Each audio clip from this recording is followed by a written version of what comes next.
नमस्कार बच्चों, मैं डॉक्टर रश्मि गोगर राजस्थान सरकार और वेदांता के CSR इनिशिएटिव की कक्षा में आपका स्वागत करती हूं, जिसके टेक्निकल पार्टनर है मिशन ज्ञान।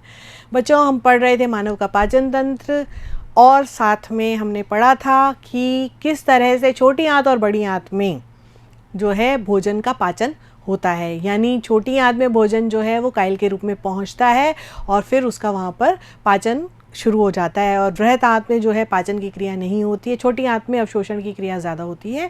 तो साथ में मैंने जो आपको 2 प्रश्न दिए थे उस पर नज़र डाल लें। पहले छोटी आंत में सुक्रेज का क्या कार्य है? तो छोटी आंत में सुक्रेज क्या करता है? सुक्रोज को ग्लूकोज और फ्रक्टोज में यानी डाइसैकेराइड्स को मोनोसैकेराइड्स में बदलता है। और लैक्टेज एंजाइम की दूध की शर्करा को किस में बदल देता है? तो दूध की शर्करा को डाइसैकेराइड होती है, वो किस में बदल देता है? ग्लूकोज और गैलेक्टोज में यानी मोनोसैकेराइड्स में बदल देता है। और आज हम पढ़ेंगे कि किस तरह से जो हमने खाना खाया है उस खाए हुए खाने का अवशोषण जो है होता है। तो अवशोषण की जब हम बात करते हैं तो अवशोषण का मतलब है कि किस तरह से वो यांत्रिक म्यूकोसा से और हमारे रक्त में और लसिका में पहुंचता है। आपको मालूम है हम खाना क्यों खाते हैं? खाना खाते हैं हम ऊर्जा के लिए, है ना। तो हमें इससे ऊर्जा प्राप्त होती है। ऊर्जा तभी प्राप्त होगी जब ये हमारे रक्त में जा करके मिलेगा, ठीक है। तो अब यहाँ पर 2 तरह की विधियाँ हैं इसमें, सक्रिय अभिगमन और निष्क्रिय अभिगमन। तो जो सक्रिय अभिगमन होता है वो हमेशा ऊर्जा की उपस्थिति में होता है। तो जैसे ग्लूकोज, एमिनो अम्ल, क्लोराइड, आयन, ये थोड़ी मात्रा में क्या करते हैं? सरल जो है आपके विसरण के द्वारा रक्त के अंदर मिल जाते हैं, ठीक है।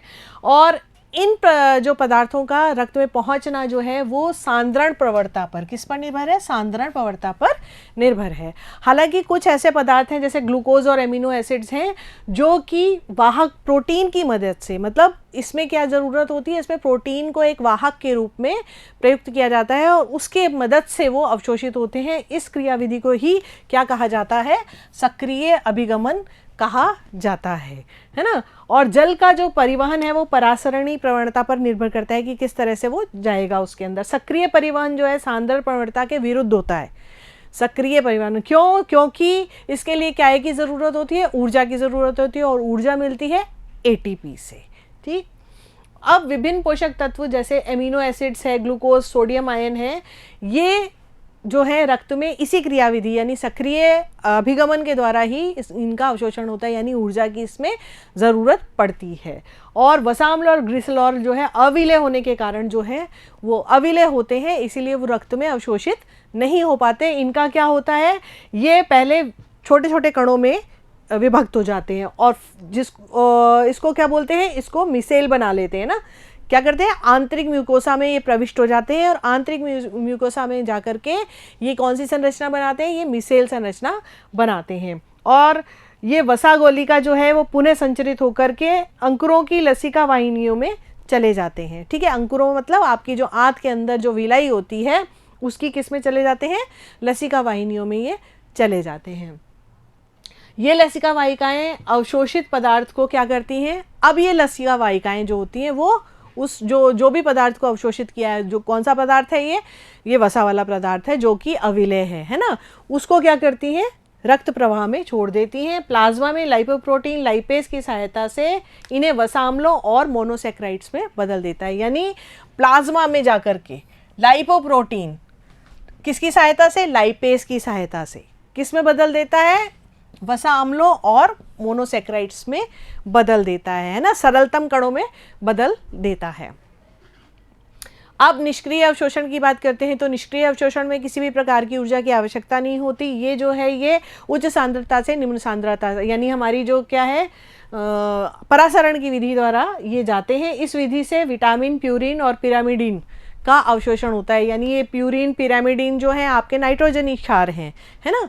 और अवशोषित खाद्य पदार्थ जो है अंत में क्या करता है? रक्त द्वारा शरीर के अंदर प्रवेश कर देता है और फिर कोशिकाओं में पहुंच जाता है। भोजन के ये अंतिम उत्पाद कोशिकाओं में जाकर के उपापचय की क्रियाओं द्वारा कोशिकाओं का हिस्सा बन जाते हैं। इसे स्वांगीकरण कहते हैं। आपके एग्जाम में पूछा जाता है कि स्वांगीकरण किसे कहते हैं, तो उस कंडीशन में आपको लिखना पड़ेगा कि अवशोषित खाद्य पदार्थ जो है रक्त के द्वारा, है ना, रक्त के द्वारा कहाँ चले जाते हैं, शरीर की कोशिकाओं में चले जाते हैं। और फिर भोजन का ये जो अंतिम उत्पाद है ये कोशिकाओं में जाकर के क्या करता है, उपापचयी क्रियाएं जो होती हैं उनके द्वारा कोशिकाओं का हिस्सा बन जाता है। इसी को क्या कहा जाता है, स्वांगीकरण कहा जाता है। जैसे अब इसमें यह है कि आपका अलग अलग कौन से भाग में कौन सी चीज़ों का पाचन हुआ, अवशोषण हुआ, तो उसमें जैसे मुख में आपकी कुछ औषधियाँ जो मुख और जीवा के निचली सतह के म्यूकोसा के संपर्क में आती हैं वे आसारित करने वाली रुधिर कोशिकाओं में अवशोषित हो जाती हैं। मुंह में तो ये हो जाते हैं। फिर अमाशय में कौन कौन होता है अवशोषित, जल, सरल शर्करा, अल्कोहल, ये इनका अवशोषण किस में हो जाता है, आपके अमाशय में। छोटी आंत में किनका होता है अवशोषण, पोषक तत्वों के अवशोषण का ये प्रमुख अंग है। छोटी आंत में सबसे ज़्यादा अवशोषण होता है क्योंकि आपको बताया गया था कि वहाँ पर क्या होती हैं, रसांकुर होते हैं, सूक्ष्मांकुर होते हैं, है ना, जो ब्रश के समान रचना बनाते हैं। तो ये सारी जो चीज़ें हैं ये क्या करती हैं, उसके अवशोषण के एरिया को बढ़ा देती हैं। तो सबसे ज़्यादा जो अवशोषण की क्रिया होती है वो कहाँ होती है, छोटी आंत में होती है। और पाचन के अंतिम उत्पाद जैसे ग्लूकोज, फ्रक्टोज, वसीय अम्ल, ग्लिसरॉल, अमीनो अम्ल, ये सब म्यूकोसा द्वारा रक्त प्रवाह और लसिका में इनका अवशोषण हो जाता है ना। म्यूकोसा जो उसकी परत होती है आपकी छोटी आंत की, उसके अंदर जाकर के और रक्त में जाकर के ये मिल जाती हैं। और बड़ी आंत में जल, कुछ खनिज और कुछ औषधियों का इसमें अवशोषण होता है। ये बताया गया है अवशोषण के बारे में। और फिर पाचक अपशिष्ट जो है, अब क्या हो जाता है, अब सारी चीज़ों का जब अवशोषण हो गया तो जो बचा हुआ है ना, पाचन और अवशोषण के पश्चात जो बचा हुआ है वो कहाँ चला जाता है, वो मलाशय में चला जाता है। और वहाँ पर क्रमाकुंचन ग्रंथि के द्वारा ऐसी इच्छा प्राप्त होती है, जब मतलब ज़्यादा हो जाता है ना तो ऐसी इच्छा लगती है कि भाई अब मल त्याग करना है, तो उस कंडीशन में फिर मल जो है वो शरीर से बाहर निकाला जाता है। तो ये पूरी जो है आपकी एक अवशोषण की विधि हो गई, है ना, कि किस तरह से जो खाद्य पदार्थ है वो पाचन के पश्चात किस तरह से रक्त और लसिका में जाकर के मिलता है, अवशोषित होता है। दो तरह से होता है, सक्रिय अभिगमन के द्वारा, निष्क्रिय अभिगमन के द्वारा। सक्रिय अभिगमन में किसकी ज़रूरत होती है, एटीपी की ज़रूरत होती है, यानी ऊर्जा की ज़रूरत होती है। जबकि निष्क्रिय अभिगमन में केवल परासरण के द्वारा ही, है ना, वो ये क्रिया संपन्न हो जाती है। ठीक है, तो अब आपको यहाँ तक आपको समझ आ गया होगा कि किस तरह से पचित भोजन का अवशोषण होता है। और आज के दो प्रश्न, जल्दी से कॉपी पेन उठाइए और लिखिए आज के दो प्रश्न।